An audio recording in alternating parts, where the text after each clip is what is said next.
Hello, everyone. Thank you so much for joining us in person and online at today's Foundations of Global Health in conjunction with the International Orthopedic Trauma Collaborative. I'm Alexa Smith, and I'm with the Office of International Programs. The last session for 2025 will be on December 2nd, and we'll be back in here. So we hope to see you then. And coming up on November 15th, we will have International Education Week. So we hope to see you at those events as well. And now I will turn it over to Walker.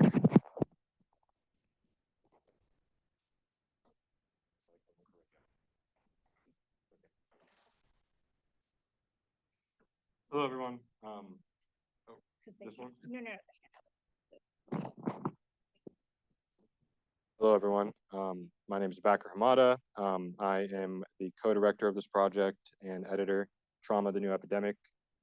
This documentary is about Dr. Abbey and Dr. Solomon collaborating with Dr. Headings. They basically, Dr. Headings, like the pretext of this, is doing some work internationally with KU overseas in Ethiopia. And these two doctors, they're like, we want something sustainable. So together they found the African Trauma Initiative and started doing training here.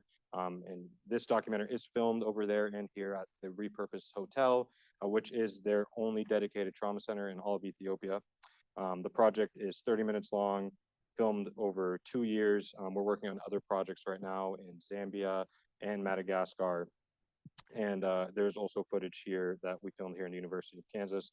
And Lori and Dr. Abebe here in the front, they are prominent voices in the project and very important pieces of the project, both technically and on the documentary side. So it's cool that they're here.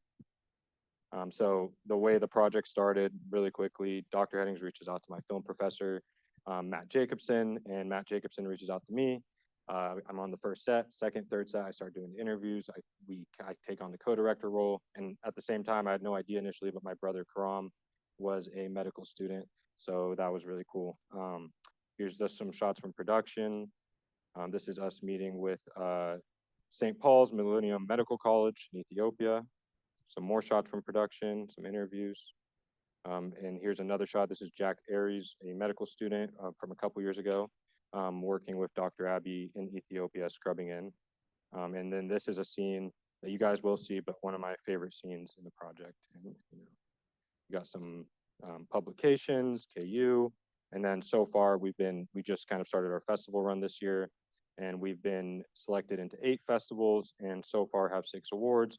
We just came back from a trip where we went to LA and we did the Awareness Festival. We went to Houston and did the African Cultural Film Festival, and we won there. So that was really cool. This was just like a couple weeks back. So we're really just starting to get this project out there and trying to do some screenings here within the university. We've done a couple of screenings within the OR. So now we're just kind of trying to spread the word, but here we go.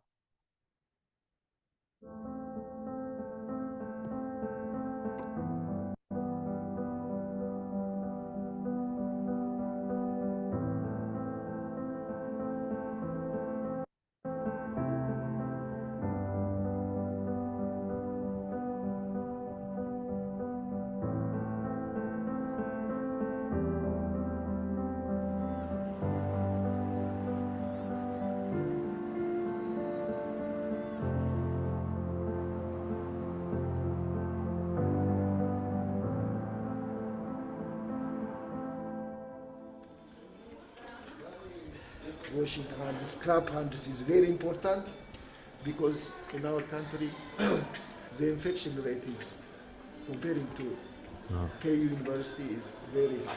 Yeah.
That's just silly.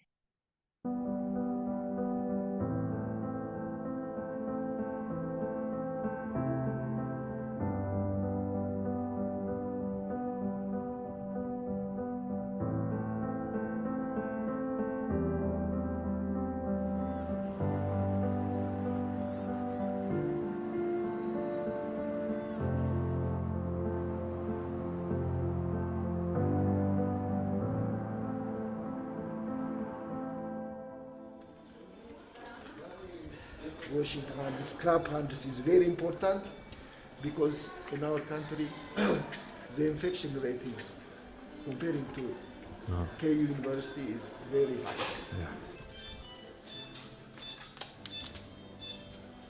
I was born in Addis Ababa. I have been working as general practitioner and orthopedic trauma surgeon for the last 3 decades.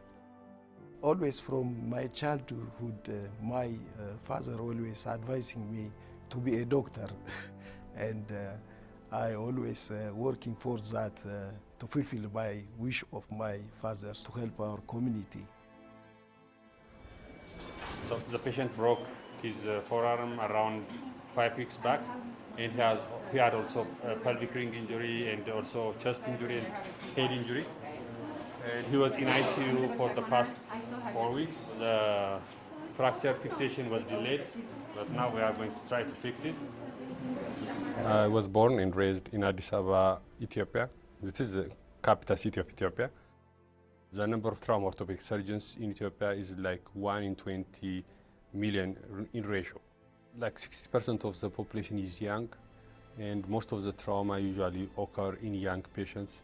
When young patient is injured, he or she is unable to work, go to school, or get a job, or do anything.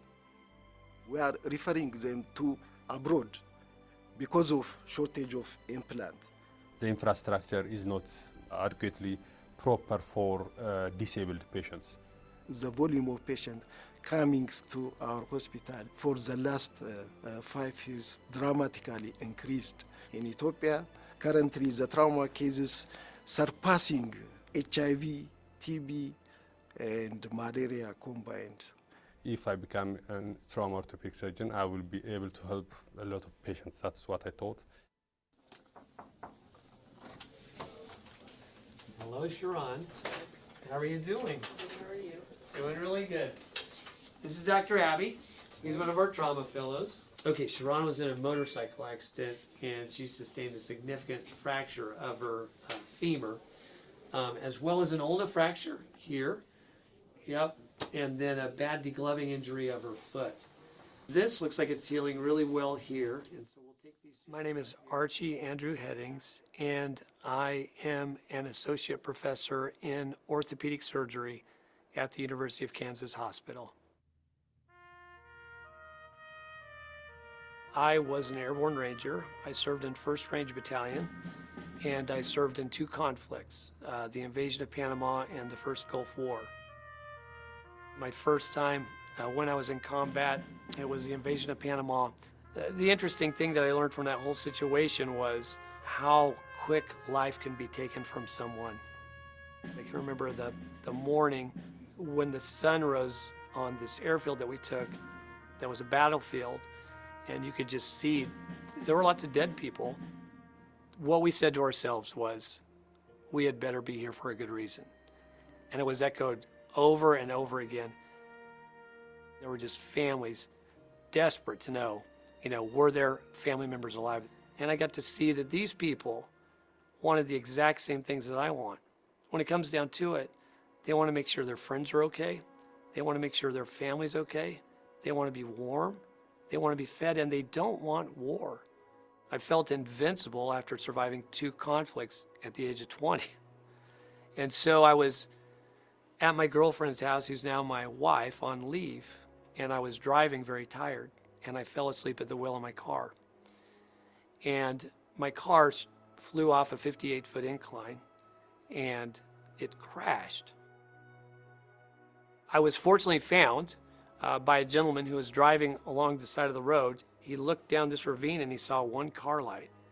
He walked down and he found me. I was blind and I was paralyzed. They cut me out of that car eventually. They transported me to KU by life flight. Once I got here was when my vision started coming back, but I remained paralyzed.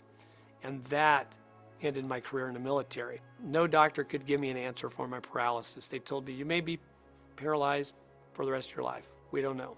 And through that whole experience and working with medicine, I had become so exposed to the medical system and I had spent so much time in the medical system that I started thinking I could at least work in that. My paralysis recovered, fortunately, for the most part. I had worked with a number of medical students as I was recovering from my car wreck.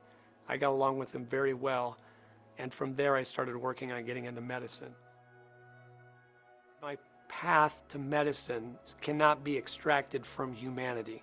It took a tragedy to bring me into medicine, and it took me going through medicine and seeing what good medicine can do to make me want to go into it. And then it's that experience that saved and changed my life that I want to extend to others who are suffering like I was suffering when I was hurt.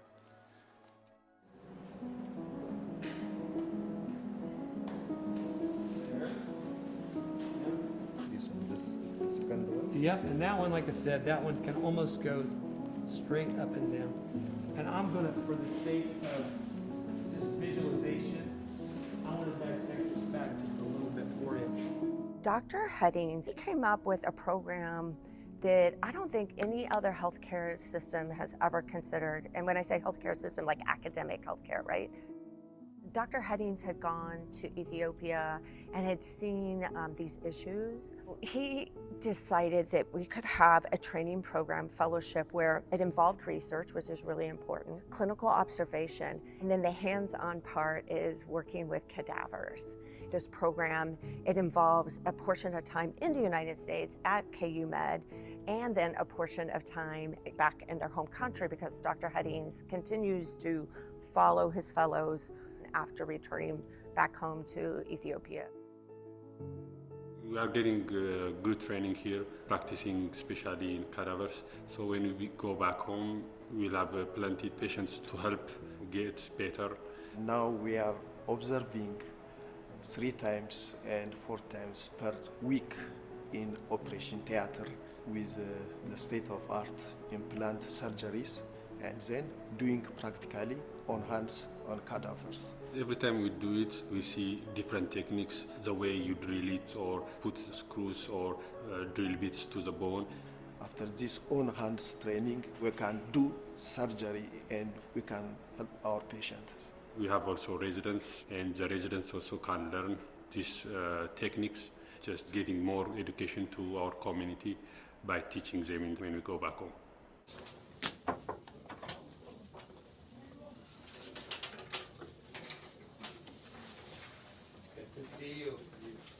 So Irvin was in a motor vehicle accident and he sustained a clavicle fracture with significant shortening. So they were T-boned and it basically shoved his shoulder into his chest. And so the nice thing we were able to do for him is we were able to basically put his clavicle back together, and I think you could see he looked very nice. He's healed very well and he should do very well with this. But as you were saying, Dr. Solomon. Yeah, but in our country, usually we have lack of adequate and good plates for surgery. For that reason, we are not operating like this patient. So the outcome always not good, but we don't have other option.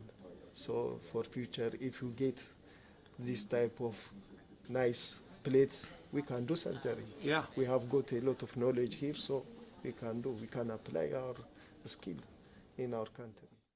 Good to see you. Yeah, Welcome. all right. Welcome. Thank you so much. Yeah, it has been a long time. It has. Yeah. You look great. Yeah, you look younger every time.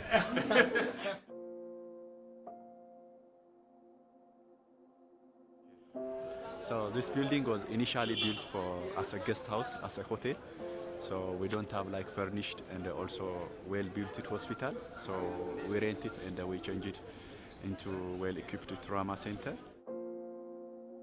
Abet Hospital, it is designed to serve Addis Ababa. It's the only hospital which is dedicated to do emergency and trauma service. They visited local centers. They didn't get any treatment, then they go to the primary hospital. The primary hospital refer to the secondary. So every hospital will send the patients to this hospital.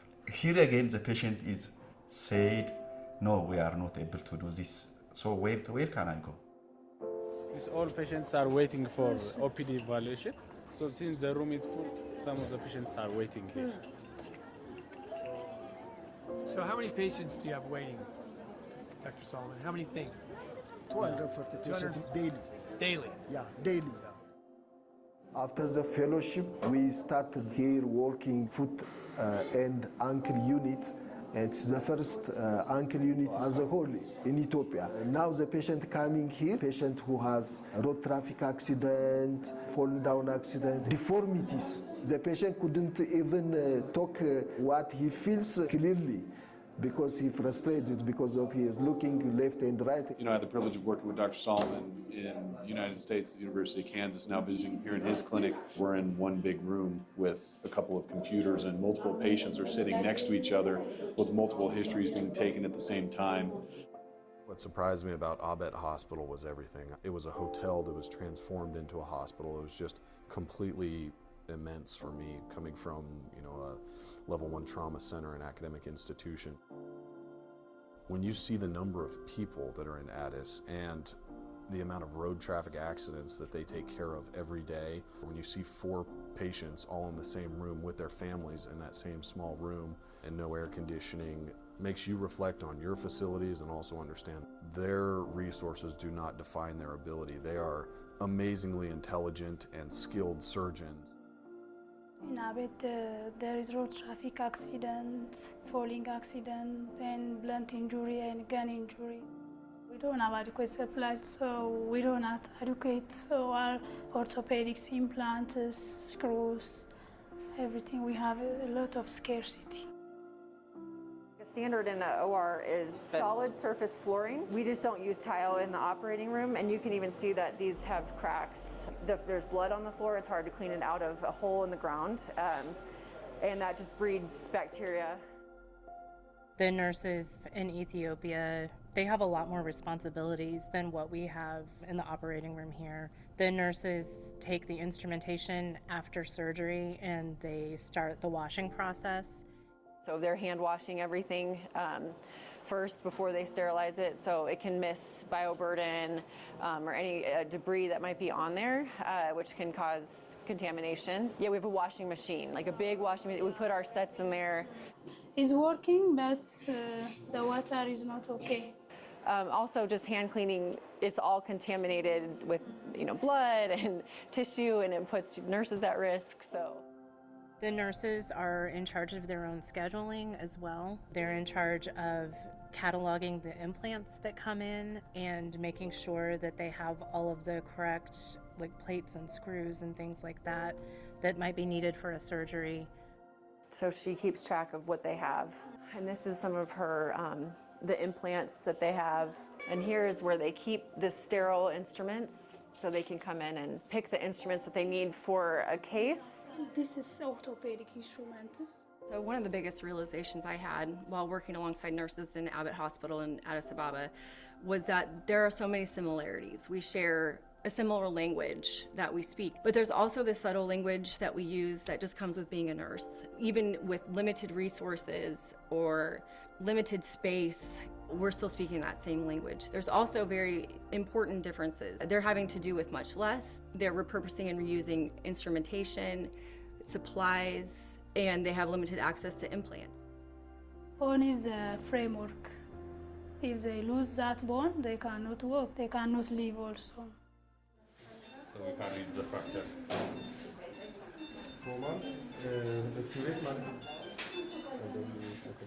Hey, where's our camera crew? Yeah, I'm right behind you. Hey, Matt.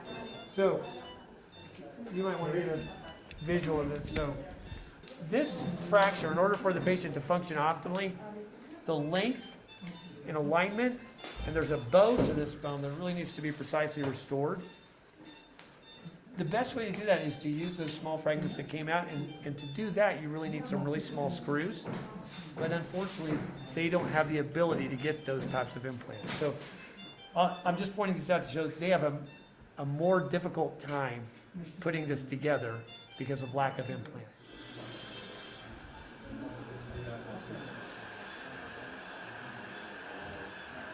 So what's going on here is they don't have the appropriate screw length.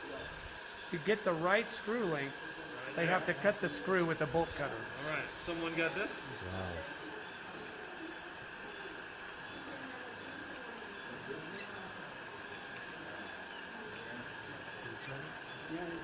It's done? Yeah. Turn it? Or you break it? So this situation always delays the surgery. Look at that point. See that point? Now hold up the end of your cut screw. And turn it around.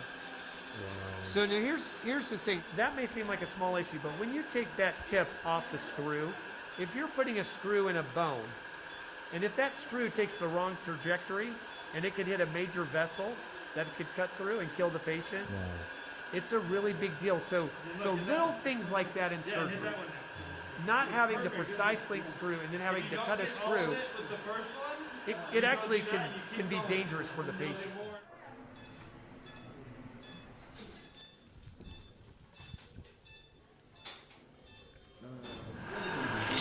Oh my goodness. So this is the time to pray.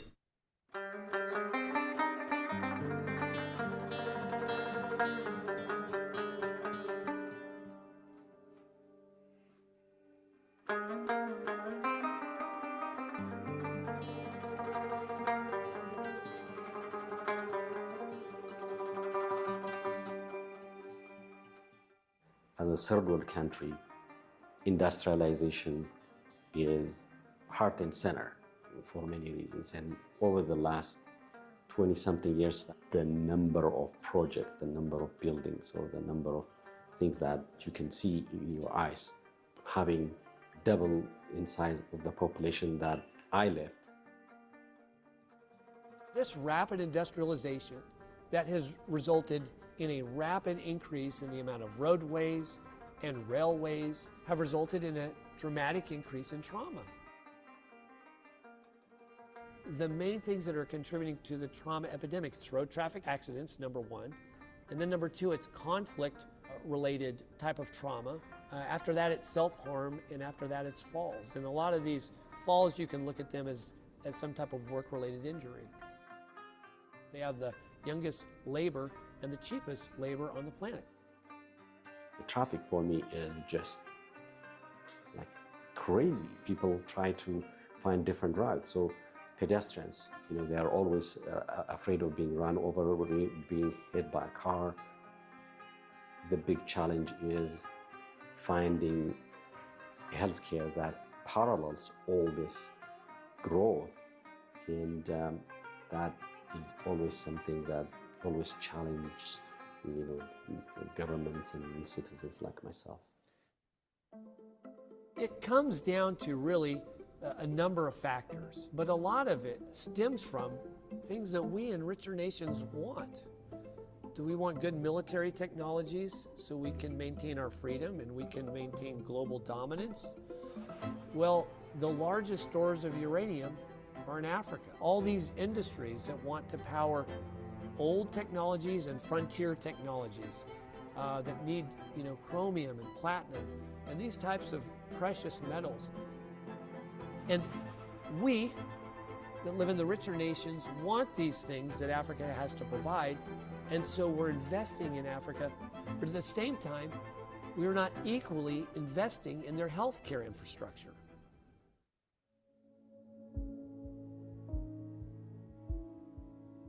There was a 50-year-old female patient who fell from height and injured her hip. She was a mother of 3, and she was the one supporting her family. She had hip fracture. She was put on some kind of traction to help stabilize until the fracture was fixed. But we were not able to fix her fracture because of the implant problem, and the C-arm was not functioning. She stayed in the emergency for 4 weeks on traction. So by that time, she developed bed sore, and she also had deep venous thrombosis. Finally, we were able to fix her on the 4th week, but the bed sore and the DVT, she developed pulmonary embolism and she died. We lost this patient, and she was not able to care for her children.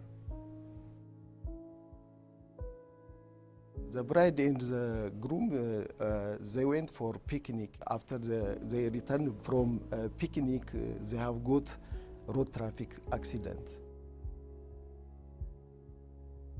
I was on duty, and both of them soaked with blood.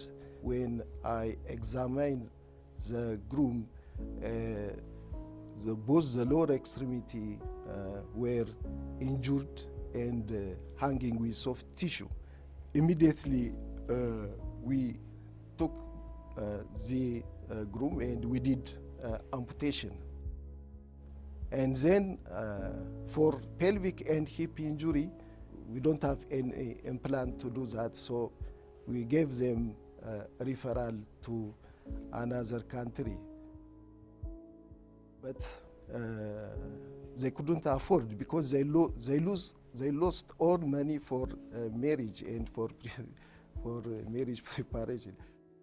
He stayed in Ethiopia, and he developed after 3 months hip infection. Between groom and bride, the family started disintegrate. He tried to kill himself 2 times. He died because of complication of hip infection. That is, I remember the sad history of patient.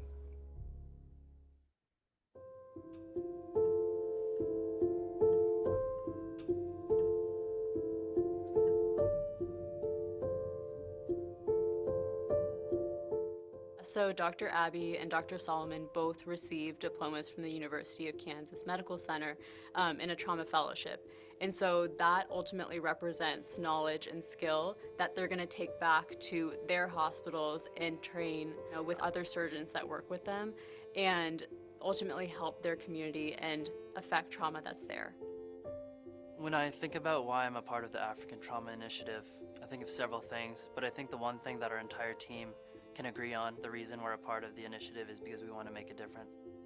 The questions that doing this work raises in young students, it helps expose people who maybe never wanted in their life to see into a world they haven't seen before. It helps shape them into people that we would want help shaping our world. So when you go over to a low to middle income country and you provide care, you need to think about what's the long-term impact. Are they going to have follow-up after this? Do they know how to care for themselves after this? We're looking for that sustainable aspect. If they don't have equipment down the line, that's going to be an issue. If they don't have training down the line, that's also going to be an issue. So kind of just imagine you are a citizen of Ethiopia. Imagine that you have a family member, a brother, a sister, a father, a mother who sustains a traumatic injury. They have to go to the hospital. It may be days, or they may not even get the care that they need because they don't have the resources. So it's really hard to see those people struggling because it's not anything they did. We were all born in a certain location. I was privileged enough to be born in Kansas, where I can get state-of-the-art trauma care. This whole process made me a better surgeon because I was seeing things that I hadn't seen before. And I was seeing surgeons who were adept in treating these particular problems, and they were able to solve them with less resources than I would predict that you would need to solve them. This moment, all of a sudden, the power goes out, and it goes total darkness, total silence. Fortunately, we were not in a situation where it was a critical part of the case. I just started thinking to myself in that moment, in the middle of the darkness, what if I was in a really precarious part of a case, and all of a sudden I lose the ability to see? That could be deadly, right? That could have been terrible. And it's because of just the inherent challenges that exist with respect to the infrastructure of being in a low middle income country. Even in KCK, if there were to be an issue, we would have generators that would kick on, and those generators would be specifically oriented to make sure the lights in the operating room are stayed on. By getting to see what happens to a person when they've sustained an injury and is treated in a delayed fashion, you actually get to see what happens as a result of treating it in a delayed fashion. Sometimes it's not so bad. In America, there's a lot of things that we typically take to the operating room, and the outcome of treating it non-operatively is really not that bad. Some patients have tremendous surgical risk. You need to know that so you can tell the patient, I don't think it's worth performing this surgery on you. In Ethiopia, it's a public system, so everybody that will come to the hospital will be able to get care. That currently doesn't happen in America. Now, someone could argue with that and say, no, if you come to an ER, you have to be treated. That's true. If you come to an emergency department and you have an emergency, you are going to be treated. But if you need any type of follow-up care that's not life-threatening, even though it may be life-changing, nobody is obliged to treat you in America. You have to come up with the money, or you can be refused care. Delivering health care is a public good. And I think it is good for people to be exposed to what a hospital looks like, whose mission is to deliver health care for the public good and not to deliver health care for profit.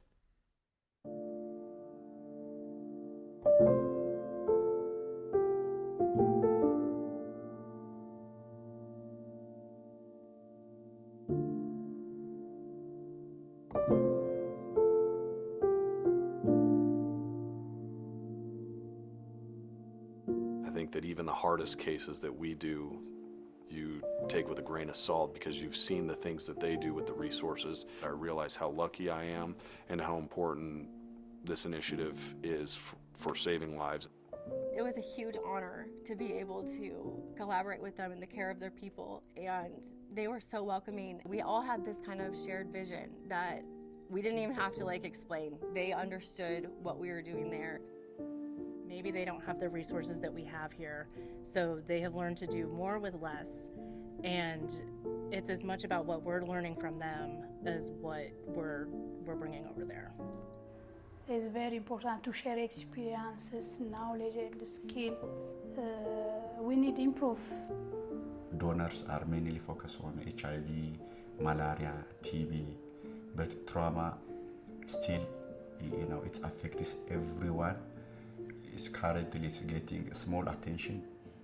Small things that I learned are making a lot of difference in my career and in my skill. Most people are interested in getting more fellowship and trying to update their knowledge and their skills so they can help a lot. We can save life. We need your help. You will really impact the population's demand of healthcare. Let us do it together.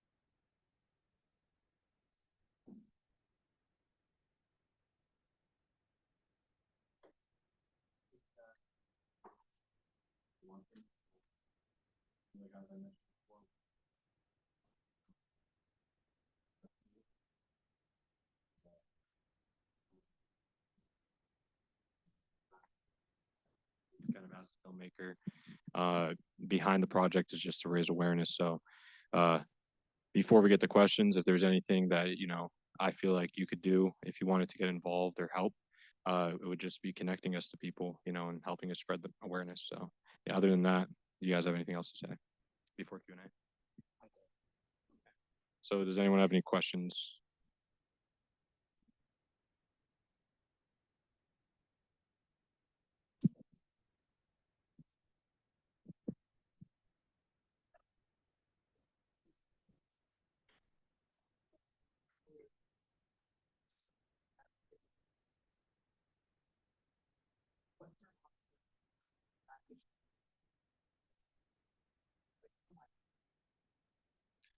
Well, we are currently, like, for example, in Zambia right now, we're working on sending medical equipment. We've developed partnerships while we've been raising awareness with like Project Cure, and now Dr. Headings and Lori, they're working with them to send medical equipment overseas. So, and then the Ethiopian community here locally, Echo KC, they are fundraising as well to raise funds to cover the cost of sending medical equipment overseas. But I feel like you guys have a lot more to say about that. Yeah, that is kind of at the heart of this whole lecture series, which is, answering the question, how does an American university respond to a health crisis, and how do we have an impact? And you're right, that's a huge thing. So we are coming up with ways to deliver equipment and build infrastructure. And it's a big debate amongst, the healthcare community at large, particularly the global surgery community. It's how do we deliver good surgical care to all parts of the world, and equipment is a big part of that. So what we're doing here at KU is we're partnering, to send shipping containers with equipment. So, and you can be a part of that actually.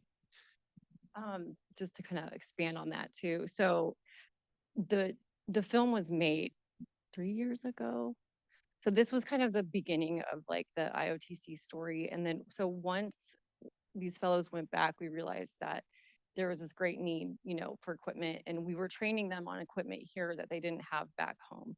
So we really wanted to tackle that problem. And like upcoming, we've been working since then to address this issue in many ways. So like what he was saying is, we're shipping stuff over to Zambia.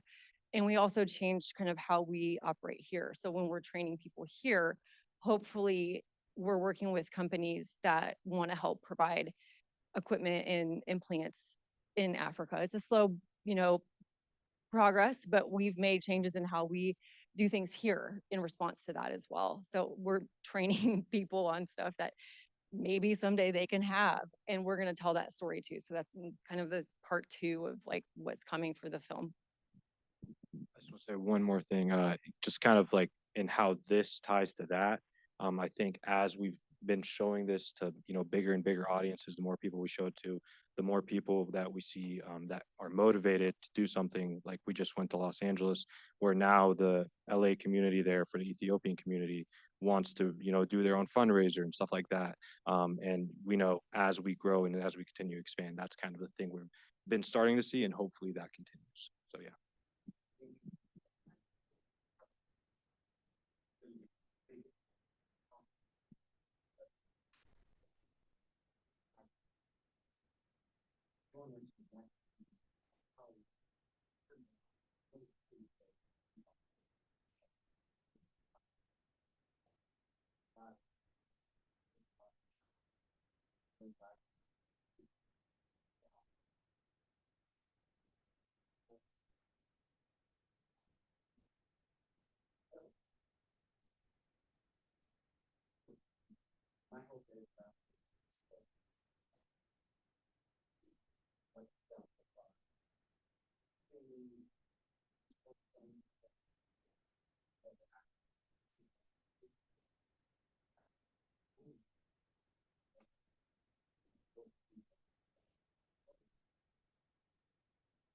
Yeah, very well said. I mean, I think it's all, really about the credibility of what, the organization behind it is doing as well. And, that will continue to grow as we continue telling these stories. Yeah, and kind of along what he was saying too is like those little things that we do when we send a shipping container over. We want to see what that impact is long term, and like how things are, if it's sustainable. Can they upkeep with certain equipment pieces? How do we have to change our education program to fit that as well? Because a lot of the nurses do a lot of the biomedical things over there. So it's about maintaining that training as well along the way, and like what sustains. So what lasts? What are they using? What are they not using? So that we can tweak it as we, move along in this project.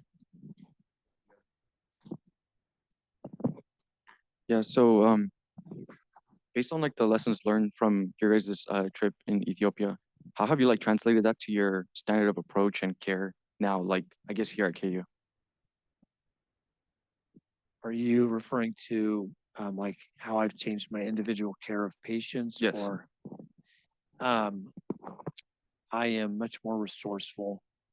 I try to use ingenuity more than I use a cookie cutter approach of follow step 1, 2, and 3.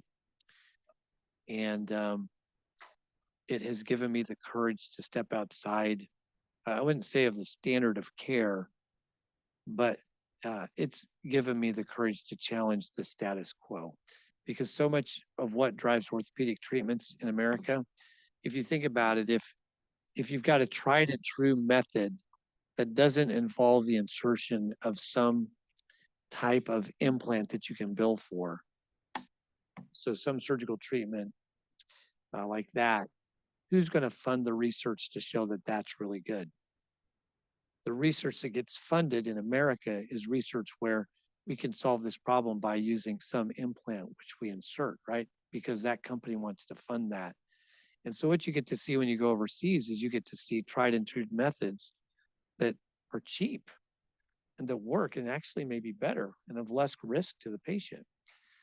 So I could tell you stories on things that I learned from my colleagues overseas with respect to that, and it's improved my patient care, truthfully. On the nursing side, Lori, you have any comments? I would just agree with a lot of that. We're just looking at our practices with a different lens, as far as like what we're using, what can we change? Just because I remember when we had our nursing fellow, we had a nursing fellow come over too. That was something that happened in the last couple of years, and we would open up for a basic case, and he would just be like shocked how much we use, and it's true. So just taking a look at what we're using and questioning it, just looking at all of the practices, and then just carrying that dialogue upstream to people in our hospital and then the implant companies. How can we make a change, or how can we use some of those resources elsewhere?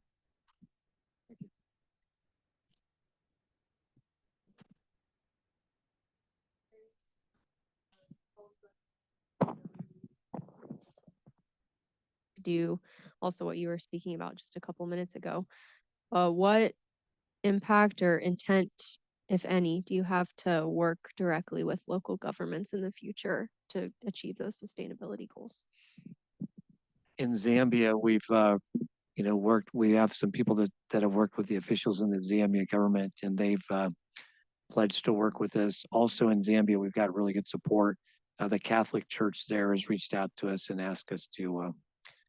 I don't want to say too much about it, but my understanding is they would like us to also help them establish another hospital that they want to build, because the current hospital we're working with is a Catholic hospital. So, I mean, the Catholic Church, I'm not Catholic, but it's been around thousands of years, right? And so that's kind of a pretty steady source of income. So I feel like working with some faith organizations is a good way to help the sustainability of this. The others, and they can act as kind of like this span the gap until Africa becomes, economically independent to where it can develop a health insurance system. There's so much going on, Maddie. I'll tell you, we even have a member of our team who's got a health insurance plan he's developed for Africa, and it's being trialed in certain areas. But it's being some of the revenue coming in comes from African diaspora in the United States. So there's all these things that we're trying to do to make it sustainable, many moving pieces. So also just on like a smaller micro scale, we have one of our team members is our, what do you call him? What's his name? No. The law guy. What's his name? I'm terrible with names. Oh. He's one of our interns, and he's been working with us to help change some of the local laws just around like having our interns here, because they, what's his name?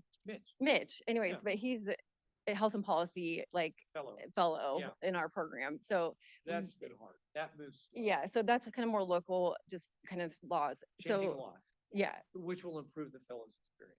So, and then we also do kind of interact with our local Congress people as needed, because we've had issues trying to get people over here. We are coming up against legal issues and like policy issues all the time. And it's just a slow, steady kind of door knock, that they know that we're here and we're doing it. I think it's just getting the people who are expert at that involved as well, because it's just not our lane, as expertise.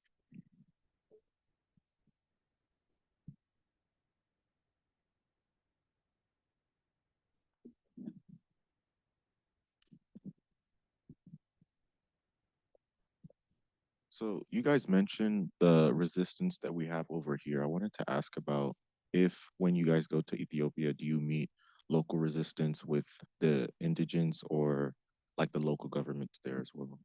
Absolutely. Yeah. So the one thing you have to think about is any place where there isn't uh, what you consider our form of medicine, there has been something there. Somebody has been delivering medicine. People have been suffering. And so throughout Africa, in various areas, they have different types of bone setting or traditional medicine. And they make money doing that. So if you think about it, if you go into an area and you start delivering care, and particularly if the care that you start to deliver is better than the care they've been receiving, you just put somebody out of a job.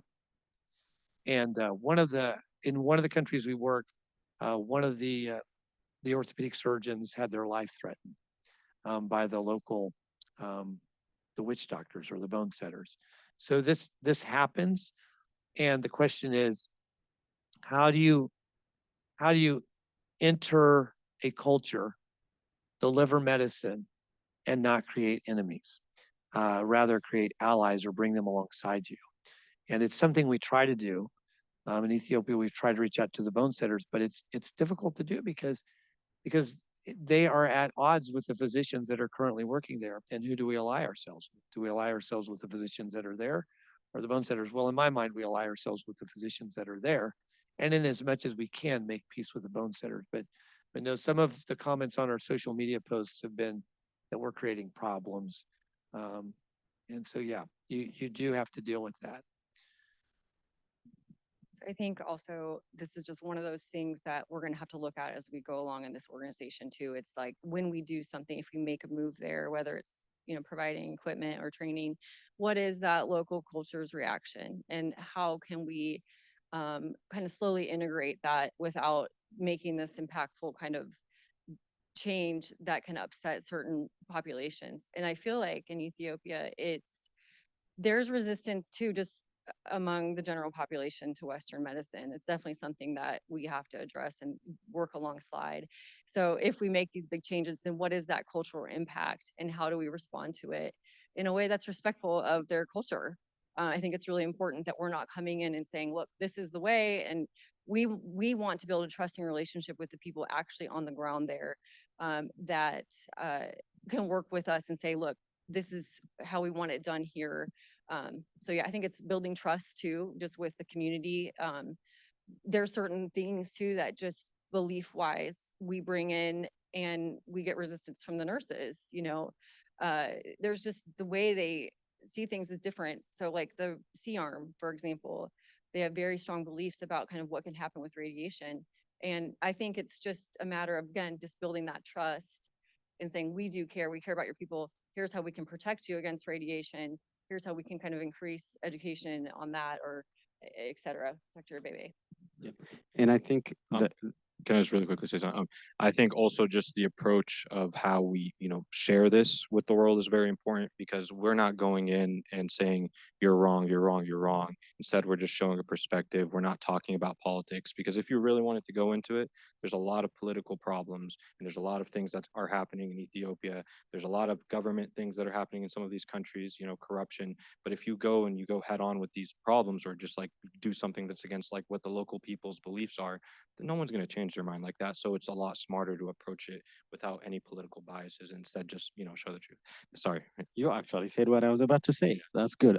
But it's a buildup of decades and decades of mistrust, primarily driven by the fact that the population thinks that physicians are there to make money, and people are short of finances, so they go to bone setters, which are much cheaper and something that they feel like has been there long enough that they can trust that.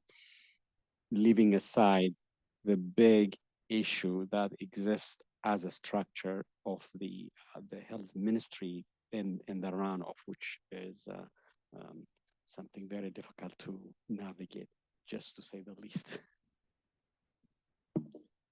And bone setters or witch doctors are not the only healthcare providers that have delivered a care to a person that hurt them.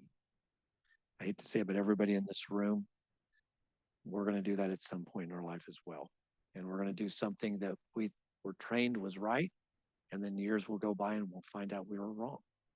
And so I think you just need to keep that in perspective. Maybe I like to think I like to believe the best of people. And I would like to believe that somebody who went into bone setting went into it because they wanted to help people. And I think if you can keep that perspective, it will make it easier for you to outreach to that community. Does Dr. Patrick have a comment? Oh, okay, gotcha. Patrick, Dr. Kenda, do you have any comments?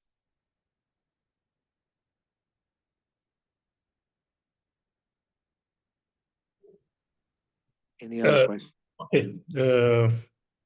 Not really. I think you have said everything. I think in this collaboration, the main things is actually what I can say, what I saw like in the US when I was there, is we get the same type of injury, but I was more fascinated by it was looking like it was much easier to treat those injuries than we do here. Okay, because first means when you have the facilities, you have the equipment, means the patient can make it faster to the OR, and that make things very easy. And while here you can have the same type of injury just because of finances or other resources, then the patient delay to get in the, can get in the OR after, as we saw in that documentary from Ethiopia, you get the patient after 4 weeks for a much easy fracture and make things difficult in the outcome. It's not good. Yeah, I think with this collaboration, I think if we can have a sustainable health system, that will just improve what you are doing here, because we have got surgeons here and patients, they are there, but it's just the access of patient to the treatment make things difficult. And okay, there are several problems in African countries, as we said, which politics is more involved, but we can't change the politics, we can't change what's happening, but it's through the suffering which is happening, through whatever is happening, that we want to see if we can just improve the healthcare system. That's what I can say. Thank you.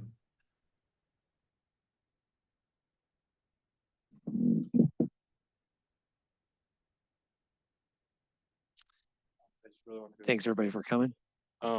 Thank you guys. I just want to quickly say, if you guys want to like get involved, reach out to me, any of the medical students on the team, mark traumacentral.org. You'll find all the information there.